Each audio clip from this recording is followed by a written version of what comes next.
আমাদের পক্ষ থেকে এই আলোচনার মধ্য দিয়ে যে সমস্ত বিষয়ে ঐক্যমত্য তৈরি হয়েছে সেগুলোর সুনির্দিষ্ট প্রস্তাবগুলো প্রতিদিনই আমরা দিয়েছি। আজকে বেশ কয়েকটি বিষয় হয়েছে, আমরা আগামীকালের মধ্যে সেগুলির বিস্তারিত অবশ্যই আপনাদের কাছে পৌঁছে দেওয়ার ব্যবস্থা করব।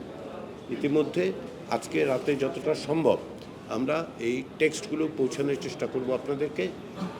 আপনারা জানেন যে গত অব্যাহতভাবে আলোচনা হয়েছে এবং এই আলোচনার ক্ষেত্রে সবচেয়ে বড় যেটা গুরুত্বপূর্ণ বিষয় সেটা হচ্ছে যে রাজনৈতিক দলগুলো অত্যন্ত সৌহার্দ্যপূর্ণ পরিবেশে আলোচনা করেছেন, ভিন্ন মতের মধ্যে দিয়ে গেছেন, তারপরেও তারা এক জায়গায় এসেছেন।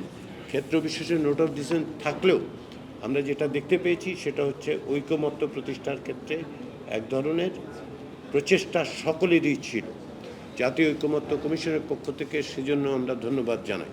আমরা জাতীয় ঐকমত্য কমিশনের পক্ষ থেকে গোড়া থেকেই যেটা বলে আসছিলাম যে আমরা 31শে জুলাইয়ের মধ্যে জাতীয় সনদের প্রক্রিয়ায় আলোচনাটা সমাপ্ত করতে চাই। আমরা সেটাতে সফল হয়েছি রাজনৈতিক দলগুলোর সহযোগিতার কারণে। আগামী কয়েকদিনের মধ্যে এই সমস্ত বিষয়কে অন্তর্ভুক্ত করার পাশাপাশি ইতিমধ্যে জাতীয় সনদের যে খসড়া দেওয়া হয়েছে সে বিষয়ে বিভিন্ন রাজনৈতিক দলের মতামত পাওয়া গেছে, সেগুলোকে সমন্বিত করে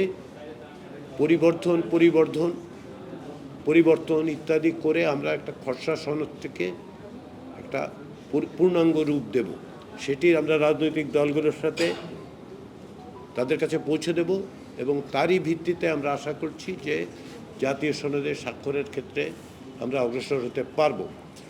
পাশাপাশি একটা প্রশ্ন উঠেছে রাজনৈতিক দলগুলো যেগুলো বাস্তবায়নের পথ কী হবে, সেগুলো নিয়েও বিভিন্নভাবে আলোচনা হবে। সেই আলোচনা অব্যাহত রাখার জন্য দলগুলোর পক্ষ থেকে জাতীয় ঐকমত্য কমিশনকে অনুরোধ করা হয়েছে। জাতীয় ঐকমত্য কমিশনের পক্ষ থেকে আমরা মনে করি যে কোনো প্রক্রিয়াতে এগুলো বাস্তবায়নের জন্য সুনির্দিষ্ট পথ পদ্ধতি চিহ্নিত করতে হবে। সেই প্রচেষ্টায় রাজনৈতিক দলগুলোর আগ্রহ আছে, আন্তরিকতা আছে। আমরা অনুরোধ করেছি যে তারা নিজেদের মধ্যেও আলাপ আলোচনা অব্যাহত রাখুন।